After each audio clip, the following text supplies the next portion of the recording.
పండగలకి స్పెషల్గా చేసుకునే పూర్ణం బూరెలు బయట క్రిస్పీగా లోపల సాఫ్ట్గా ఉండేలా ఎలా చేయాలో చూద్దాం.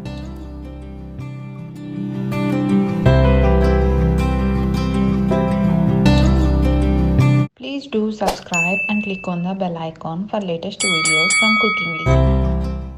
ముందుగా ఒక బౌల్లో 1 కప్ మినపప్పుని తీసుకోవాలి.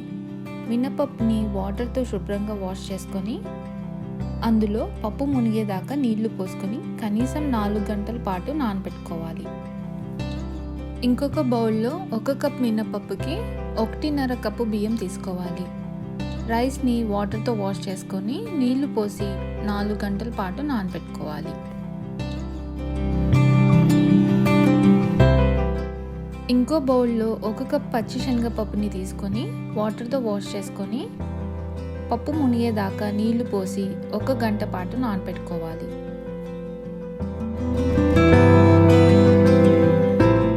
గంట సేపటికి పప్పు బాగా నానింది.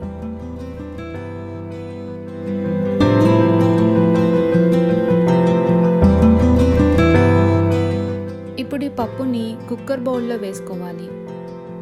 అలాగే ఇంకొన్ని నీళ్లు కూడా పోసి కుక్కర్ బౌల్ పైన మూత పెట్టి విజిల్ కూడా పెట్టేసి మీడియం ఫ్లేమ్ పైన 4 విజిల్స్ వచ్చే వరకు మెత్తగా ఉడికించుకోవాలి.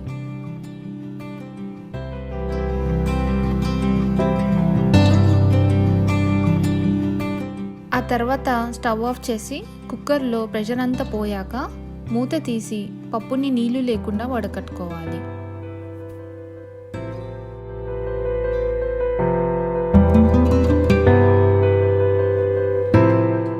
ఇలా నీళ్ళన్నీ వడకట్టుకున్నాక మళ్ళీ ఈ పప్పుని కుక్కర్ బౌల్లో వేసుకొని పొటాటో మ్యాషర్తో కానీ పప్పు గుత్తితో కానీ మెత్తగా మెదుపుకోవాలి.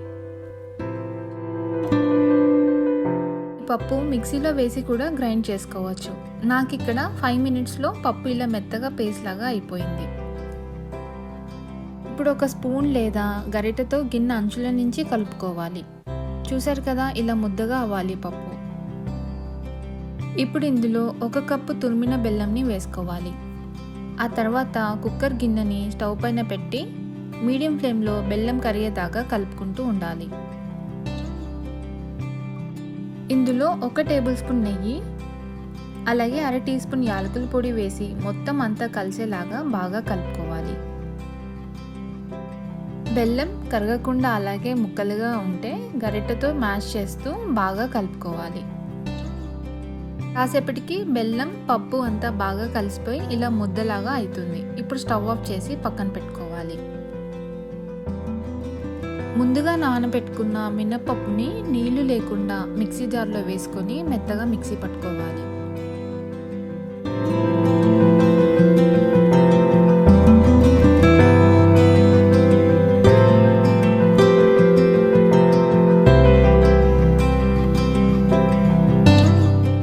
అలాగే బియ్యంని కూడా మిక్సీ పట్టుకొని మినపప్పు పిండిలో వేసుకోవాలి.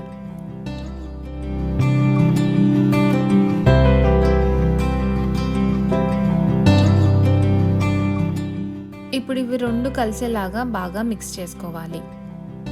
ఈ పూర్ణం బూరెలకి పిండి మరి పల్చగా ఉంటే బూరెలు సరిగా రావు. ఇందులో 1/2 టీ స్పూన్ ఉప్పు, చిటికెడు బేకింగ్ సోడాని వేసి మొత్తం అంతా కలిసేలాగా బాగా మిక్స్ చేసుకోవాలి. మన వేలిని పిండిలో డిప్ చేస్తే వేలికి ఎంత పిండి అయితే కోట్ అవుతుందో పూర్ణంకి కూడా అంతే కోట్ అవుతుంది పిండి.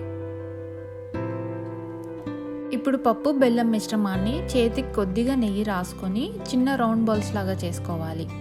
ఇలా మీకు కావలసినన్ని పూర్ణం ముద్దలు చేసుకొని మిగతా మిశ్రమాన్ని ఫ్రిడ్జ్లో పెట్టుకొని ఒక 2 to 3 డేస్ లోపు యూజ్ చేసుకోవచ్చు.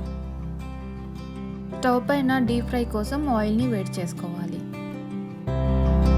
పిండిలో పూర్ణం ముద్దని వేసి పిండి అంతా బాగా కోట్ అయ్యేలాగా డిప్ చేసుకొని వేడి వేడి నూనెలో వేసుకోవాలి.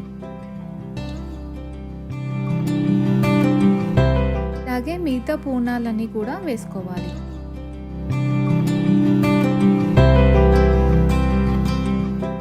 స్టవ్ని మీడియం ఫ్లేమ్లో పెట్టి పూర్ణాలని అటు ఇటు తిప్పుకుంటూ అన్ని సైడ్స్ ఈక్వల్గా ఫ్రై చేసుకోవాలి.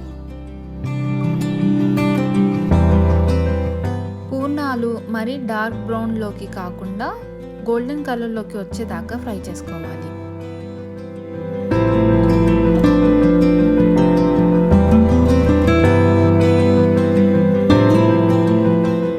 చూసారా, ఇలా గోల్డెన్ కలర్కి రాగానే వీటిని ఒక ప్లేట్లోకి తీసుకోవాలి. స్పూన్తో కూడా పూర్ణాలని ఈజీగా వేసుకోవచ్చు. పూర్ణంని పిండిలో డిప్ చేసి ఇలా స్పూన్తో వేసుకుంటే సరిపోయిద్ది. ఆ తర్వాత వీటిని కూడా గోల్డెన్ కలర్ వచ్చే వరకు మీడియం ఫ్లేమ్ పైన ఫ్రై చేసుకోవాలి. ఈ పండుగకి మీరు కూడా పూర్ణం బూరెలు ఈ విధంగా చేసుకోండి. మా ఈ రెసిపీ మీకు నచ్చితే లైక్ చేయండి, కామెంట్ చేయండి, అలాగే మీ ఫ్రెండ్స్తో తప్పకుండా షేర్ చేయండి. మరిన్ని సింపుల్ రెసిపీస్ కోసం మా కుకింగ్ ఈజీ ఛానల్ని సబ్స్క్రైబ్ చేసుకోండి.